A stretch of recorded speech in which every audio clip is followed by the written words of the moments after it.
Hello students, welcome back to physics with Shubham sir. हम लोग numericals कर रहे हैं थर्मोडायनेमिक्स के। तो लास्ट लेक्चर में हम लोग ने थर्मोडायनेमिक्स न्यूमेरिकल्स कवर किए थे, बट हम लोग ने महाराष्ट्र स्टेट बोर्ड के न्यूमेरिकल्स किए थे। जितने भी बुक में अनसॉल्व न्यूमेरिकल्स थे महाराष्ट्र स्टेट बोर्ड के फिजिक्स बुक में, those we have completed and that I have solved it completely in the last video.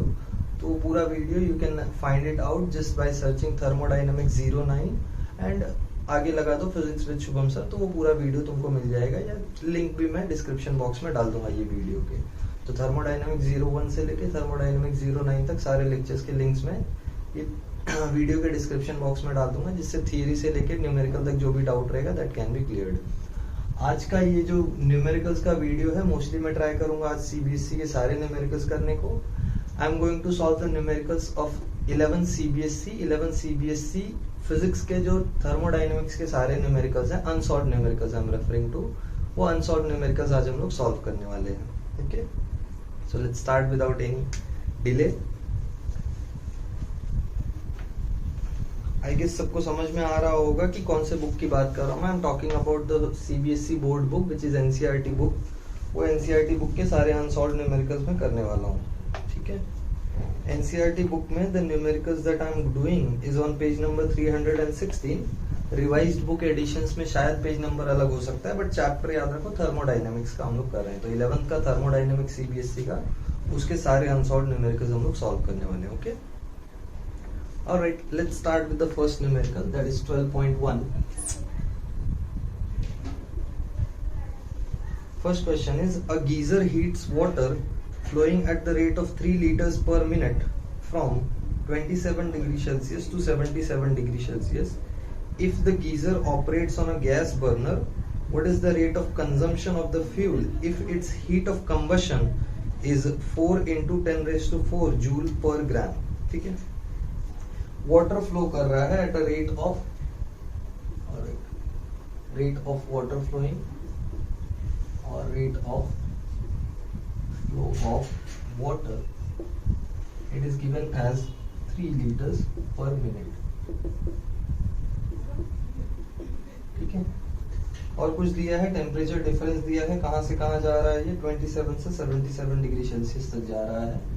T1 is 27 degree Celsius, T2 is 77 degree Celsius. ठीक है, चेंज इन टेम्परेचर निकाल लेते हैं। Change in temperature कितना हो जाएगा, T2 minus T1, that should give us 77 minus 27, that should be around 50 degree Celsius।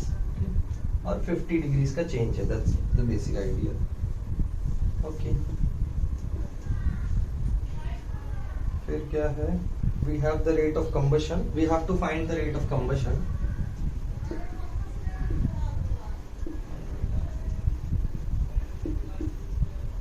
when the fuel is, if the heat of combustion is 4 into 10 raised to 4,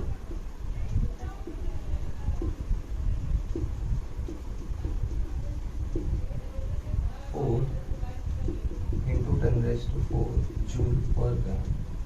देखो पहले question को समझ लेते हैं। Question क्या बोल रहा है, देयर इज अ गीजर, वो गीजर काम कर रहा है, और काम करने में वो गीजर वाटर का टेम्परेचर 27 डिग्री सेल्सियस से 77 डिग्री सेल्सियस तक लेके जाता है, प्लस कितना वाटर उसको पर मिनट मिल रहा है, total water that it is getting is 3 litres पर मिनट। मतलब 1 मिनट में इतना पानी इसके पास आ रहा है, एंड उसको उतने पानी को it has to take it from 27 to 77, उसको 27 से 77 तक पहुंचाना है, मतलब 50 डिग्रीज का चेंज लाना है टेम्परेचर में। तो बेसिक आइडिया है, यहाँ पे अपने को हीट कैलकुलेट करना पड़ेगा। एक चीज पता होना चाहिए, वाटर का स्पेसिफिक हीट कैपेसिटी। जैसे वाटर का स्पेसिफिक हीट कैपेसिटी अगर मैं लिखूं, तो specific heat capacity for water that is 4.2 joule per gram पर डिग्री सेल्सियस और पर केल्विन। मतलब पर ग्राम के हिसाब से मुझे पता है कि वाटर के 1 ग्राम को अगर मुझे 1 डिग्री सेल्सियस से बढ़ाना है तो 4.2 जूल का हीट लगेगा। तो ऐसा मेरे पास 3 लीटर्स ऑफ वाटर है, इसको मुझे 50 डिग्री से बढ़ाना है। That means I have to calculate the total heat required. इस पूरे प्रोसेस में कितना हीट लग रहा है वो अगर मैं कैलकुलेट कर लूं, एंड वो हीट मैं 1 ग्राम के लिए कैलकुलेट कर लूं अगर, तो मैं पूरे इसके लिए कैलकुलेट कर पाऊंगा 3 लीटर्स के लिए। तो सिंपली आई नो कि 1 लीटर में कितने ग्राम्स होते हैं। I know since 1 liter और 1 लीटर में देयर आर 1000 ग्राम्स। 1000 ग्राम्स होते हैं, देयरफॉर 3 लीटर्स है यहाँ पे, तो कितना हो जाएगा ये हो जाएगा 3000 ग्राम्स। मतलब वाटर मुझे पता है कितना है, पानी 3000 ग्राम है, इसको मुझे 50 डिग्रीज का चेंज लाना है when given specific heat capacity of water is 4.2। ये specific heat capacity of water what it says कि अगर वाटर का टेम्परेचर 1 डिग्री से राइज करना है 1 ग्राम वाटर का, तो 4.2 जूल का हीट चाहिए। तो अपने को टोटल कितना वाटर है, 3000 ग्राम है, इसका टेम्परेचर कितने से राइज करना है, 50 डिग्री सेल्सियस से। So we are going to apply the formula for total heat. ये सब गिवन डेटा है, मैं इसको साइड में रखता हूं। I will just use the simple terms for these.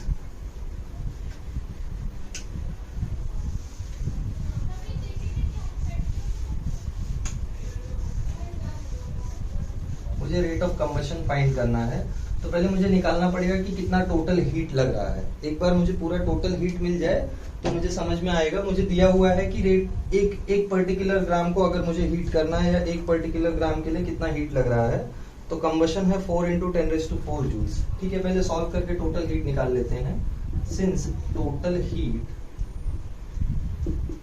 Will be equal to, इसको हम लोग Q से डिनोट करते हैं, is equal to mc delta T, where m is mass of the substance, जिसका टेम्परेचर हमको डेल्टा T से बढ़ाना है, जिसका स्पेसिफिक हीट कैपेसिटी C है। ओके, ये सबको सब्स्टिट्यूट करके Q निकालते हैं, देखते हैं कितना आता है। मास कितना है, मास है 3 लीटर्स। 3 लीटर्स यानी इसको हम लोग लिखेंगे 3000 ग्राम्स। जिस नाउ आई हैड कन्वर्टेड, इसके पहले मैंने कन्वर्जन किया था, तो ये 3000 gram. C 4.2 joules into delta T कितना है टेम्परेचर में change, that is 50।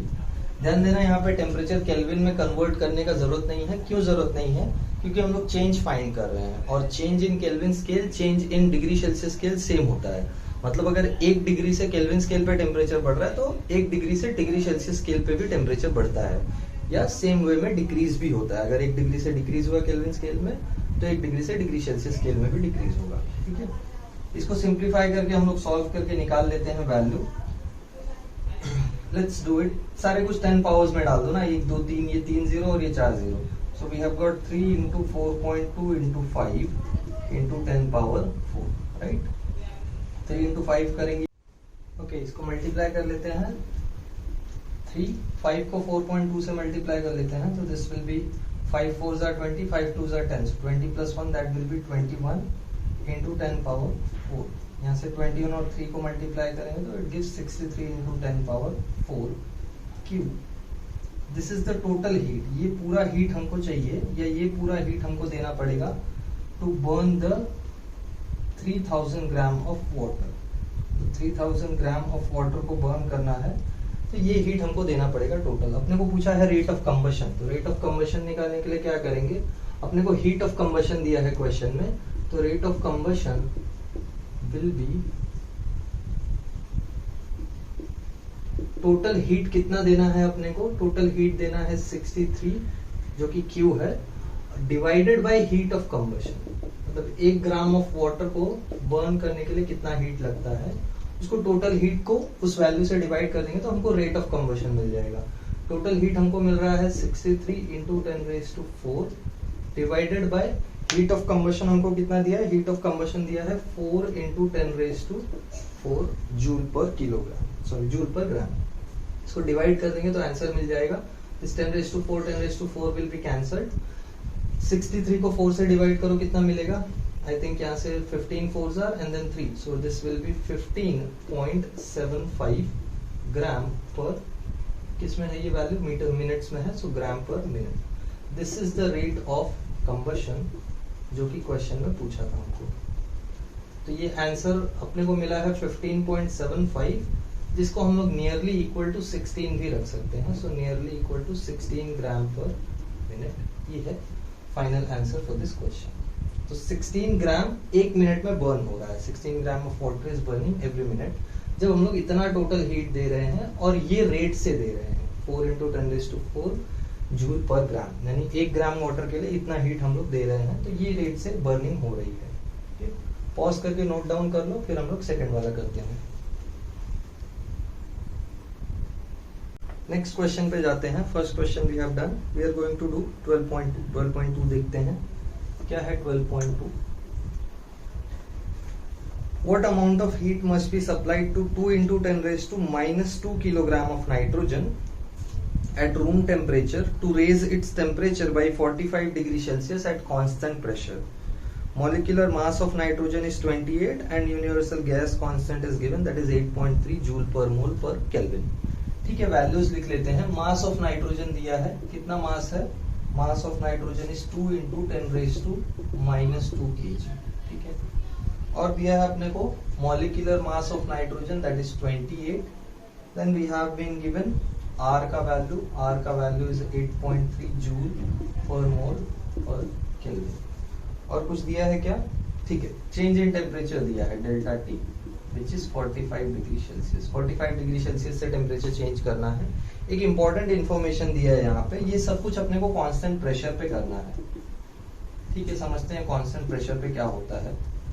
Whenever we have got a gas which is heated at constant pressure, तो ऐसे प्रोसेस को हम लोग बेसिकली बोलते हैं isobaric process, because it is pressure constant और इट इज कांस्टेंट प्रेशर.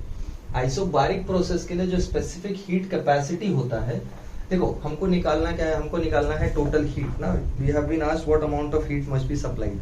इसका टेम्परेचर 45 डिग्री से रेज करने के लिए कितना हीट देना पड़ेगा. तो टेम्परेचर का चेंज पता है, मास पता है, everything we know. Only thing we don't know is specific heat capacity. अभी स्पेसिफिक हीट कैपेसिटी कैसे निकालेंगे, उसके लिए प्रोसेस ध्यान में होना चाहिए. We know since at constant pressure change in pressure is zero ना, या basically specific heat capacity of the substance is simply Cp which is called as molar specific heat capacity at constant pressure. अब ये nitrogen gas है. We know since nitrogen is डायएटॉमिक, ये डायएटॉमिक है तो इसका degree of freedom हमको पता है, it is 5. Degree of freedom का यूज करके हम लोग Cp निकाल लेंगे. Cp का फॉर्मूला क्या होता है? Cp का formula is simply F/2 + 1 × R. ठीक है, specific heat capacity at constant pressure calculate करते हैं. F की वैल्यू है 5, तो ये हो जाएगा 5/2 + 1 × R. R है 8.3. सब्स्टिट्यूट करो, ये 5/2 + 1 हो जाएगा 7/2 into 8.3. इसको हम लोग मल्टीप्लाई करेंगे तो will get a number somewhere around, I guess ये कैंसिल हो जाएगा, 4.15. So we have got 7 into 4.15. इसको हम लोग मल्टीप्लाई करेंगे तो 7 4s are 28, 15 7s are okay 90. So we can write 29.05 around. This is the specific heat capacity. This is joule per gram per Kelvin और per degree Celsius. ठीक है, ये specific heat capacity मिल गया अपने को, molar specific heat capacity at constant pressure. Similarly number of moles निकाल लेते हैं. एक बार नंबर ऑफ मोल्स मिलेगा तो हीट कैलकुलेट करना इजी हो जाएगा. नंबर ऑफ मोल्स होता है mass in grams divided by molecular mass. क्यों मास इन ग्राम्स ले रहा हूँ? क्योंकि ये मॉलिक्यूलर मास जो होता है that is also in grams. ये मोल्स का मास जो होता है that is also in grams. Mass को सब्स्टिट्यूट करो, it is 2 into 10 raised to -2. इसको ग्राम्स में कन्वर्ट करोगे तो 10 raised to 3 ग्राम्स आ जाएगा. क्यों ये 10 raised to 3 आएगा? क्योंकि किलोग्राम में है ना, तो ये 10 raised to 3 grams divided by molecular मास कितना है 28. This gives us a number, इसको हम लोग रख सकते हैं 2/28 into 10 raised to 1 बचेगा यहाँ पे. इसको मैं 20/28 कर सकता हूँ क्योंकि ये 10 raised to 1 20 कर देगा. इसको 20/28 को सिंप्लीफाई करते हैं, क्या आ जाएगा? इसको मैं लिख सकता हूँ 10/14. 10/14 को सिंप्लीफाई करेंगे तो will get a number around 0.100 है. 7s are so 4.714. This is the number of moles. Total इतने नंबर ऑफ मोल्स हैं. ठीक है, नंबर ऑफ मोल्स मिल गया है, specific heat capacity at constant pressure मिल गया है, चेंज इन टेम्परेचर पता है 45 है. तो आइसोबारिक प्रोसेस के लिए जो हीट चेंज का फॉर्मूला होता है, या basically heat given to the system का फॉर्मूला जो होता है, that we know that Q is equal to NCP delta T. Generally अगर आइसोबारिक प्रोसेस नहीं है या सपोज आइसोकोरिक प्रोसेस है तो वो केस में internal energy, sorry isothermal process है तो वो केस में इंटरनल एनर्जी का चेंज नहीं होता है. और बाकी सारे प्रोसेसेस में जो इंटरनल एनर्जी का फॉर्मूला होता है that is simply NCP delta T. तो सब और वर्क को ऐड करके फर्स्ट लॉ ऑफ थर्मोडायनेमिक्स में अपने को पता है कि Q is equal to what, W plus delta U ना, तो डेल्टा यू प्लस वर्क को ऐड करेंगे हम लोग तो अपने को फॉर्मूला ये मिलता है NCP डेल्टा T। सब्स्टिट्यूट करते हैं, N है 0.714 इंटू CP मिला है 29.05 इंटू जो अपने को डेल्टा T है that is how much, it is 45। ठीक है, इस पूरे को मल्टीप्लाई करके अपने को आंसर निकालना है। Let's see how we can find it out. Multiplication से कैसे मिलेगा answer? The number that we are going to get from here is, we can use the log table. Log table use करने अगर तुमको आता होगा तो लॉग टेबल से करो ये सिंप्लीफिकेशन, अदरवाइज मैं जस्ट आंसर लिखता हूँ, it is around 933.3 joules. This is the answer for heat, मतलब इतना हीट देना पड़ेगा to raise the temperature of this amount of और this much mass of nitrogen by 45 degree Celsius. 45 degree Celsius से अगर raise करना है टेम्परेचर तो इतना कुछ हीट देना पड़ेगा। देखो ये क्वेश्चन सिंपल हो सकता था अगर हमको directly specific heat capacity given होता कि specific heat capacity so on है और तुम बताओ कि कितना हो जाएगा heat given to the system, तो डायरेक्टली हम लोग ये फॉर्मूला लगा के कैलकुलेट कर लेते, बट सिंस वो गिवन नहीं था तो इसलिए हमको ये पूरा करना पड़ा, दैट्स ऑल। कि नंबर ऑफ मोल्स वगैरह फाइंड करना पड़ा। अदरवाइज स्पेसिफिक हीट कैपेसिटी अगर अपने को डायरेक्ट दिया है तो हम लोग क्लियरली कर सकते हैं by applying the formula this. उसके पहले हम लोग ने फॉर्मूला यूज किया था ना MC डेल्टा T, वो डायरेक्ट फॉर्मूला अप्लाई करके हम लोग लगा सकते हैं। बट यहाँ पे एक चीज इंपॉर्टेंट दे दिया था कि प्रेशर कांस्टेंट, सॉरी ये प्रोसेस कांस्टेंट प्रेशर पे हो रहा है तो स्पेसिफिक हीट कैपेसिटी निकालना जरूरी था एट कांस्टेंट प्रेशर। पॉज करके नोट डाउन कर लो।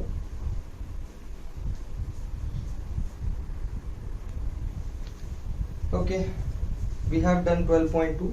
12.3 एक थियरी क्वेश्चन है, रीड करो। If you don't get the answer, it's a theory question. Theory जो भी थर्मोडायनेमिक्स में पढ़ा है उसको अप्लाई करके सॉल्व करेंगे तो सॉल्व एज इन इसको अप्लाई करके आंसर ढूंढेंगे तो मिल जाएगा। अगर नहीं मिलता है तो you can just post it in the comment, मैं आंसर पोस्ट कर दूंगा। आज हम लोग न्यूमेरिकल्स कवर कर रहे हैं तो इसलिए मैं खाली न्यूमेरिकल्स पे फोकस कर रहा हूँ। ठीक है, 12.4 एक न्यूमेरिकल है, लेट्स सी 12.4 क्या है।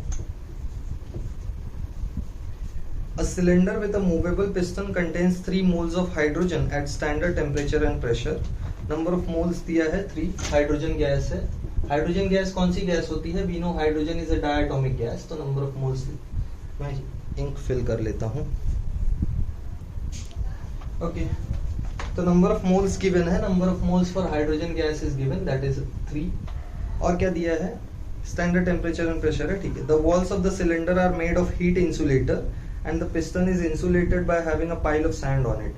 मतलब टोटल ओवरऑल आइडिया क्या है इससे? ओवरऑल आइडिया ये है कि इंसुलेट किया है ना हीट से। हीट से इंसुलेट मतलब हीट का एक्सचेंज अलाउड नहीं है ना, मतलब बाहर से हीट आ सकता है ना अंदर से हीट बाहर जा सकता है।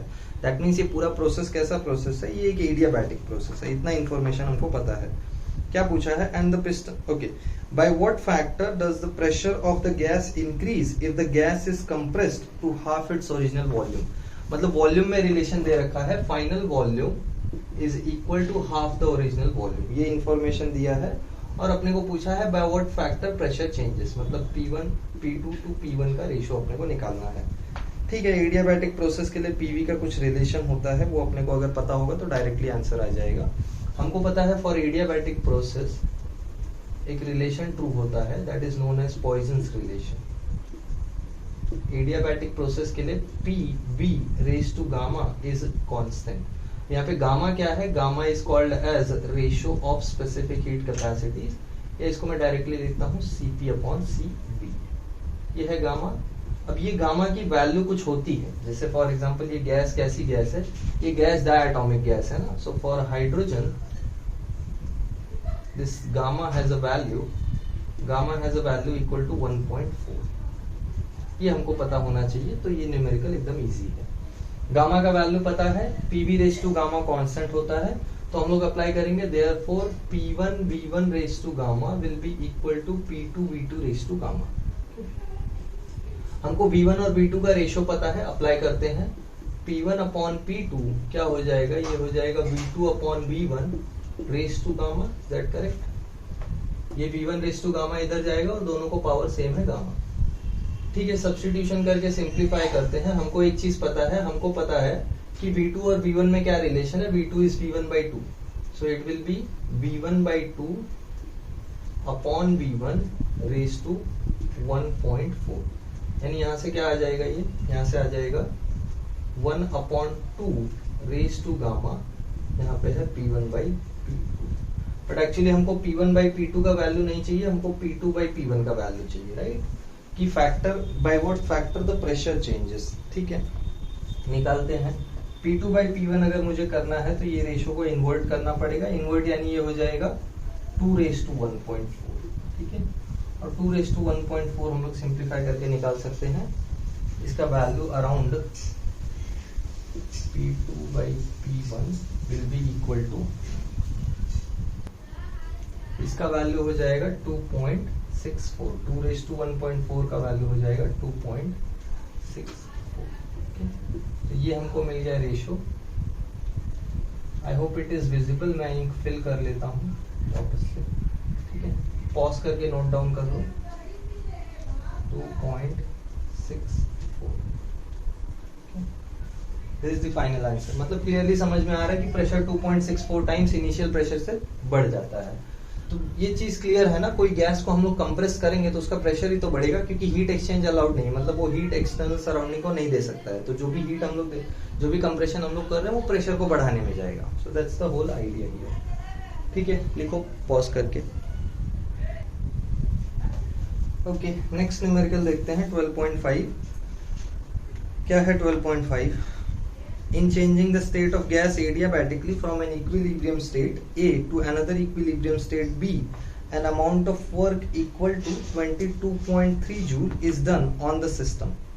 ठीक है, वर्क का वैल्यू दे रखा है 12.5 में, वर्क डायरेक्टली दिया है 22.3 जूल, बट ये सारा कुछ वर्क कब लगता है, जब ये प्रोसेस एडियाबैटिक होता है, ठीक है, एडियाबैटिकली इतना वर्क लग रहा है। अगर एडियाबैटिक प्रोसेस है तो और एक चीज पता है कि Q 0 हो जाएगा, क्योंकि एडियाबैटिक प्रोसेस में हीट एक्सचेंज अलाउड नहीं होता है। So that is one thing. क्या पूछा है, if the gas is taken from state A to B via a process, मतलब ये कोई दूसरा प्रोसेस है, पहले एडियाबैटिक प्रोसेस से A टू B गए, अब दूसरे किसी प्रोसेस से A टू B जा रहे हैं। क्या बोला है, in which net heat absorbed by the system is 9.35 calories. How much is the net work done by the system in the latter case? Yeah, second case में कितना work करेगा system, let's find that out. Later part में, या you can say in a different process, heat कितना दिया है, in a different process जो heat absorb करता है सिस्टम, that is 9.3 calories, और एक कैलोरी का वैल्यू दे रखा है हमको, दैट इज 4.19 जूल। सो इसको हम लोग जूल में कन्वर्ट कर लेते हैं, total heat will be 9.3 into 4.19, ये हो गया एनर्जी जूल में। ये हीट मल्टीप्लाई करके we can find it out simply, ठीक है, ये सिंप्लीफिकेशन लॉग टेबल से करो, मैं डायरेक्ट आंसर लिख देता हूँ। सो इसको लॉग टेबल से मल्टीप्लाई करेंगे तो आंसर आता है 38.97 जूल्स। अब ये जो हीट है ये किसी दूसरे प्रोसेस में है, ये भी A से B जा रहा है but via a different process, और ये A से B जा रहा है एडियाबैटिकली, ठीक है। एक काम कर लेते हैं, पहले हम लोग ये एडियाबैटिक प्रोसेस में देख लेते हैं कि क्या होता है। जैसे एडियाबैटिक में Q 0 है तो वर्क डन कहाँ पे जाने वाला है। So for adiabatic process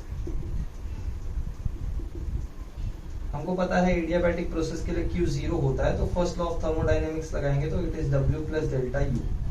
Q 0 है यानी W की वैल्यू आ जाएगी माइनस डेल्टा U, या डेल्टा U की वैल्यू आ जाएगी माइनस W, जैसे भी है, ठीक है। सब्स्टिट्यूशन करते हैं और ये W को ध्यान से सब्स्टिट्यूट करेंगे। जैसे ये जो W बोला है ये क्या है, let's read the question. It says that हमने एक सिस्टम को A से B लेके गए हैं, हमने एक सिस्टम को A से B तक लेके गया है और उस पे वर्क किया है। कितना वर्क किया है, वी हैव डन 22.3 जूल। देखो इसमें क्लियरली लिखा है it is 22.3 joule is done on the system. तो जब भी वर्क ऑन द सिस्टम होता है ये वर्क वैल्यू को हम लोग क्या लेते हैं, पॉजिटिव या negative, we take it as negative. तो ये वर्क वैल्यू नेगेटिव है, इसको सब्स्टिट्यूट करेंगे तो चेंज इन इंटरनल एनर्जी क्या आ जाएगी, therefore change in internal energy will be minus of this, या minus of minus 22.3, that should give us 22.3 joules. मतलब अगर सिस्टम के ऊपर इतना वर्क हो या सिस्टम के ऊपर 22.3 जूल का वर्क हो तो सिस्टम का इंटरनल एनर्जी बढ़ रहा है, which is of course first law of thermodynamics. हमको पता है एडियाबैटिक प्रोसेस में अगर Q 0 है तो जो भी वर्क होता है सिस्टम में वो उसकी इंटरनल एनर्जी बढ़ाने में चला जाता है। ओवरऑल हीट करता क्या है, हीट ये करता है कि कुछ इंटरनल एनर्जी बढ़ा देता है और कुछ वर्क कर देता है, बट यहाँ पे उल्टा चल रहा है प्रोसेस, हीट एक्सचेंज अलाउड नहीं है, प्लस उसके ऊपर वर्क हो रहा है, तो जो भी होगा इंटरनल एनर्जी बढ़ाने में चला जाएगा। ठीक है, अब यही सेम चीज ये दूसरे, यही A to B वाला प्रोसेस किसी दूसरे प्रोसेस के अलोंग लेके गए, या यही A से B वाला पाथ जो है हम लोगों ने किसी दूसरे प्रोसेस के अलोंग कवर किया है। सो फॉर द डिफरेंट और फॉर अ डिफरेंट प्रोसेस और फॉर द सेकेंड प्रोसेस जो है उसमें हमने हीट दिया है, हमको उसमें वर्क पूछा है कि कितना वर्क सिस्टम करेगा। लेट्स सी, अब स्टेट A से B में ही जाना है उसको वापस। A से B में जाने के लिए इंटरनल एनर्जी का चेंज तो सेम रहने वाला है ना, मतलब अगर हीट एक्सचेंज अलाउड नहीं था तो इंटरनल एनर्जी में चेंज आ रहा था। जैसे इसको PV ग्राफ से समझ लो, सपोज कोई रैंडम स्टेट है A से B जहां पे सिस्टम तुम्हारा गया है, ठीक है, ये कोई स्टेट है A से B जहां पे तुम्हारा सिस्टम गया है, let's say this is A and this is B, ठीक है, A से B में जा रहा है तुम्हारा सिस्टम, तो अब A पे कुछ टेम्परेचर होगा, B पे कुछ टेम्परेचर होगा, चाहे ये प्रोसेस से A to B में जाओ या एडियाबैटिकली A to B में जाओ, टेम्परेचर वैल्यू सेम रहने वाली, क्योंकि स्पेसिफिक जो स्टेट होता है, जैसे मैं बोल रहा हूँ A, तो ये जो A है और ये जो A है दोनों सेम है, मतलब दोनों के लिए प्रेशर वॉल्यूम टेम्परेचर अगर मैं कंपेयर करूँ तो it is going to be same. मतलब अगर मैं A के लिए अज्यूम कर रहा हूँ कि pressure volume temperature P1 V1 T1 है और इसके लिए P2 V2 T2 है, तो ये चाहे एडियाबैटिकली हो चाहे किसी दूसरे वे में हो, दोनों के लिए ये सेम चीज रहने वाला है। मतलब जैसे एडियाबैटिक के लिए जो तुम्हारा PV ग्राफ होगा ना वो कुछ ऐसा हो जाएगा, वो तुम्हारा सिंपली लाइक दिस, ये ऐसे हो जाएगा, ये तुम्हारा P1 V1 T1 है और B तुम्हारा P2 V2 T2। अब ये प्रोसेस एडियाबैटिकली हो रहा है तो ये ग्राफ है, बट अगर ये प्रोसेस किसी दूसरे तरीके से हो रहा है, we don't know the process, हमको पता नहीं प्रोसेस क्या है, आइसोथर्मल है, एडियाबैटिक है, आइसोकोरिक है, कुछ भी नहीं, वो सब आइडिया नहीं है, बस इतना पता है कि A से B पे जा रहा है, तो A अभी भी P1 V1 T1 रहेगा, B अभी भी P2 V2 T2 ही रहेगा। मतलब चेंज इन इंटरनल एनर्जी दोनों केसेस में सेम रहने वाली है। क्यों? क्योंकि चेंज इन इंटरनल एनर्जी जो है वो पाथ फंक्शन नहीं, वो स्टेट फंक्शन है।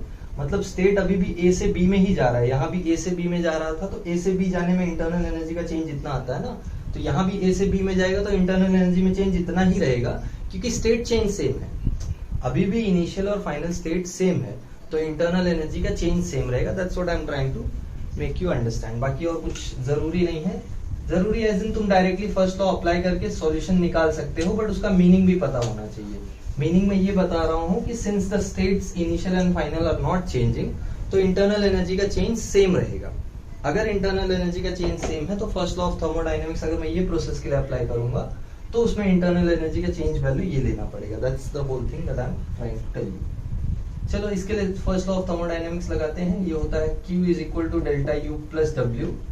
सब्स्टिट्यूट करते हैं, Q की वैल्यू कितनी है? Q की वैल्यू हमने यहाँ पे निकाली है सेकंड केस में, that is 38.97 is equal to delta U अभी भी हमको पता है कितना है, 22.3 प्लस W। ठीक है, अब ये इसमें से पॉजिटिव नेगेटिव क्या है समझो।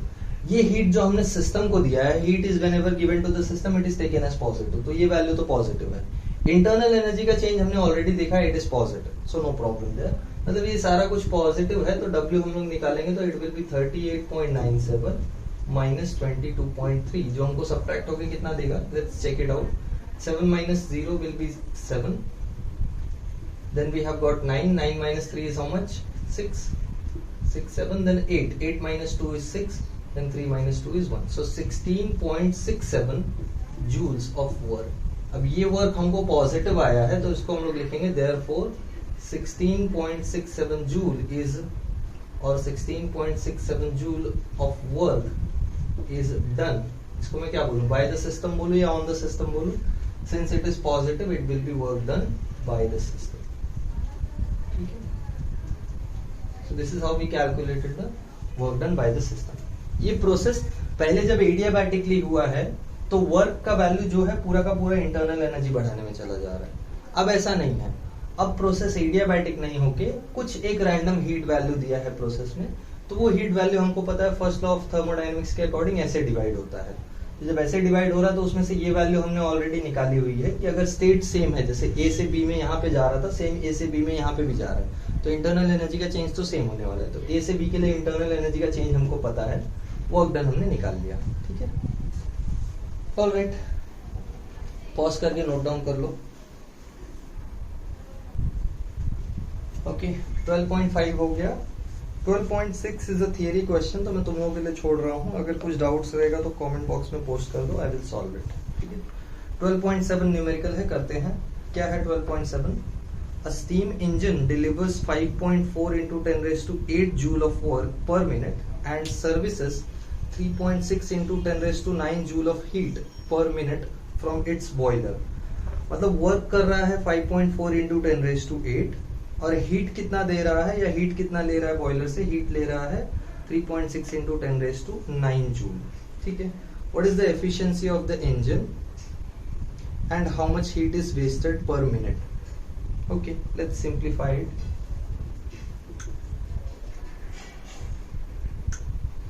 वर्क दिया हुआ है हमको, वर्क कितना कर रहा है? ये वर्क कर रहा है 5.4 into 10⁸ जूल्स। ठीक है, और हीट कितना ले रहा है? हीट ले रहा है 3.6 into 10⁹। देखो, इसको मैंने Q1 क्यों लिखा है? अगर तुमको याद हो, हीट इंजन में Q1 was basically the heat that was taken from the source. तो ये सोर्स से हीट ले रहा है ना। सोर्स क्या है? यहाँ पे बॉयलर है, बॉयलर से हीट इसको इतना मिल रहा है, एंड ये सब कुछ पर मिनट है। चाहिए तो इसको पर मिनट में रख देता हूँ, ये भी पर मिनट, ये भी पर मिनट, और हमको हीट वेस्टेड पर मिनट भी निकालना है, पर मिनट ही निकालना है, और एफिशिएंसी निकालना है। ठीक है, efficiency and heat wasted per minute. तो अगर तुमको हीट वेस्टेड पर मिनट ठीक से याद हो, तो हीट कितना वेस्ट करता है सिस्टम, या कोई हीट इंजन कितना हीट वेस्ट करता है? जितना वो सराउंडिंग में एक्सपेल या रिजेक्ट कर देता है ना, Q2, that we have to find out. ठीक है, जो भी पर मिनट आएगा। तो पहले एफिशिएंसी कैलकुलेट कर लेते हैं। एफिशिएंसी का स्ट्रेट फॉरवर्ड फॉर्मूला क्या होता है? Efficiency is work upon input, या आउटपुट अपॉन इनपुट। आउटपुट क्या है? आउटपुट ये वर्क है, इनपुट क्या है? ये एनर्जी है या हीट है। सब्स्टिट्यूट करो, this is 5.4 into 10⁸ upon this is 3.6 into 10⁹। इसको सिंप्लीफाई करेंगे कैसे? ये 10⁸, 10⁹ कैंसिल हो जाएगा, बचेगा 10⁻⁴। सो ये 10⁻⁴ ऊपर आ जाएगा। We have got 5.4 into 3.6 into 10⁻⁴ ऊपर आएगा तो -1। ठीक है, कैसे सिंप्लीफाई कर सकते हैं इसको? Let's see. आई थिंक ये 18 से कैंसिल हो रहा है। 18 3s are 18 2s are 5।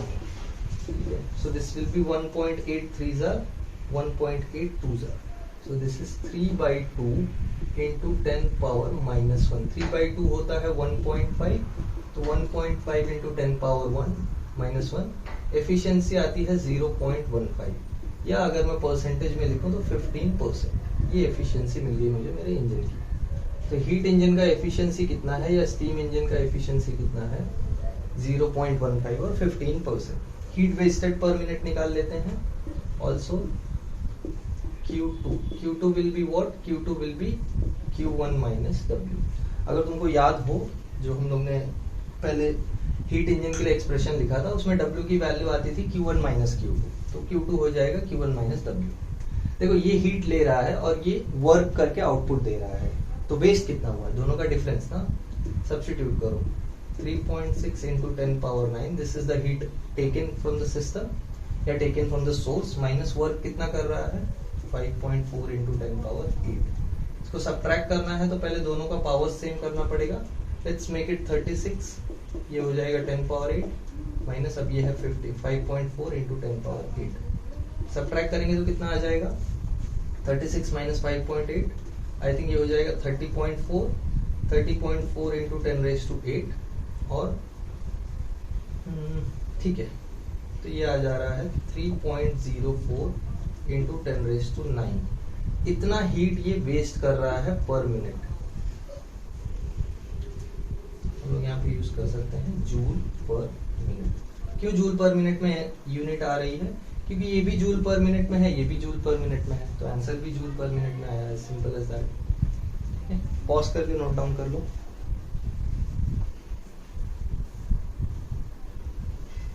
Okay, next question पे जाते हैं।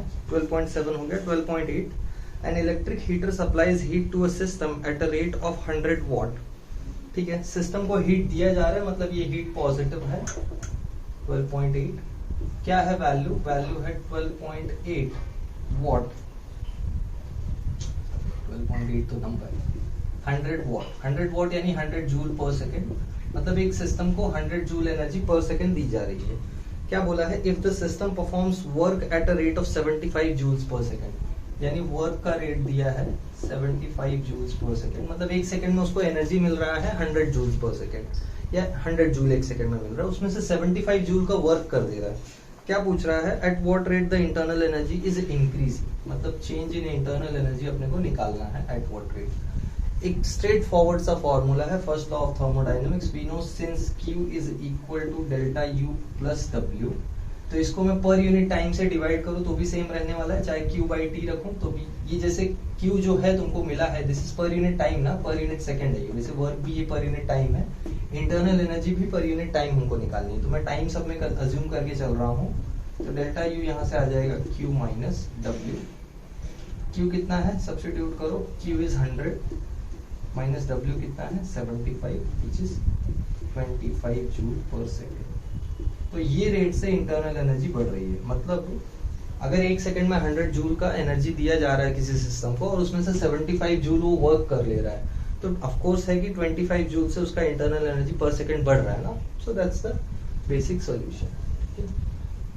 पॉज करके नोट डाउन कर लो, फिर मैं नेक्स्ट वाले के लिए इरेज करता हूँ। ओके, 12.8 हो गया। 12.9 देखते हैं। A thermodynamic system is taken from an original state D to an intermediate state E by the linear process as shown in the figure 12.13. Its volume is then reduced to original value from E to F by an isobaric process. Calculate the total work done by the gas from D to E to F. मतलब इस पूरे process में total work done कितना है। ठीक है, question बहुत easy है, बस ग्राफ को समझ लेंगे तो हो जाएगा। पीवी ग्राफ है, ड्रॉ करते हैं। क्या है PV graph? PV graph is a triangle जिसमें इनिशियल जो स्टेट है दैट इज D, इंटरमीडिएट जो स्टेट है दैट इज E, और फाइनल स्टेट है F, मतलब प्रोसेस D से E से F जा रहा है एंड दिस। ठीक है, वैल्यूज कुछ दी हुई है, जैसे F पे प्रेशर वैल्यू दिया हुआ है दैट इज 300 और पास्कल में है ये value, correct, it is in pascals. ये 300 पास्कल है और वॉल्यूम की वैल्यूज दी हुई है। इनिशियल वॉल्यूम कितना है? इनिशियल वॉल्यूम है 2, और क्या है आंसर? आंसर है मीटर क्यूब में, ये वैल्यूज है मीटर क्यूब में। ठीक है, ई पे कुछ वॉल्यूम दिया है, ई पे वॉल्यूम कितना दिया है? 5, ठीक है, और डी पे प्रेशर दे रखा है 600। देखो, अब ये पूरे पीवी ग्राफ को अगर अपने को पता हो, ये साइक्लिक प्रोसेस है ना, साइक्लिक प्रोसेस, या यू कैन से ये प्रोसेस रिपीट होने वाला है, मतलब ये प्रोसेस जहां से स्टार्ट हो रहा है वापस वहीं आ रहा है। तो ऐसे प्रोसेस में जब भी वर्क डन निकालना होता है, या कोई भी पीवी ग्राफ में वर्क डन निकालना होता है, तो work done is simply area under PV graph, मतलब ये जो एरिया है ये अगर कैलकुलेट कर ले तो ये अपना वर्क डन हो जाएगा। That's all we have to do, ये अपना वर्क डन है। तो ये क्या है? ये सिंपली एक ट्रायंगल है ना, ट्रायंगल का एरिया अपने को पता है क्या होता है, इट्स एन इक्विलैटरल ट्रायंगल, तो हाफ बेस इनटू हाइट हो जाएगा। बेस क्या हो जाएगा? बेस हो जाएगा ये FE या EF, और हाइट हो जाएगा ये, राइट। तो बेस इनटू हाइट अपने को निकालना है। ठीक है, निकाल लेते हैं। EF की वैल्यू निकालो। EF is basically what? EF will be final volume minus initial volume, that is V2 minus V1। Final volume कितना है? 5 minus initial volume 2, which is 3 metre cube. Pressure change देख लो, DF कितना आ रहा है? DF आ रहा है 600 माइनस 300, या P2 minus P1, which is 600 minus 300, जो कि आ जाएगा कितना? 300, so 300 पास्कल। ठीक है, हमको EF और DF मिल गया है। अब वर्क डन निकाल लेते हैं। Work done will be simply area under PV graph. Substitute करो, एरिया होता है half, area under PV graph, मतलब ये पीवी ग्राफ एक ट्रायंगल है ना, इसलिए मैं formula half base into height लगा रहा हूँ। ऐसे किसी भी पीवी ग्राफ का area half base into height नहीं होगा, या हर ग्राफ का area PV base into half base into height नहीं होगा। ये गिवन शेप ट्रायंगल है और इक्विलैटरल ट्रायंगल है, इसलिए मैं ये फॉर्मूला अप्लाई कर पा रहा हूँ, बाकी और कोई रीजन नहीं है। तो वर्क डन हो जाएगा W is equal to half base क्या है, बेस है EF इंटू हाइट क्या है DF. सब्स्टिट्यूट करो, half times this is how much 3EF and this is how much 300, right. एक कैंसिल आउट होके कितना आ जाएगा 150. 150 इंटू 3 करोगे तो 450 joules. This is the work done. Simple.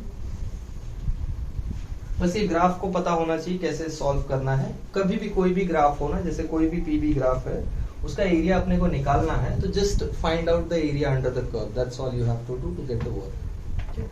Pause करके नोट डाउन करो.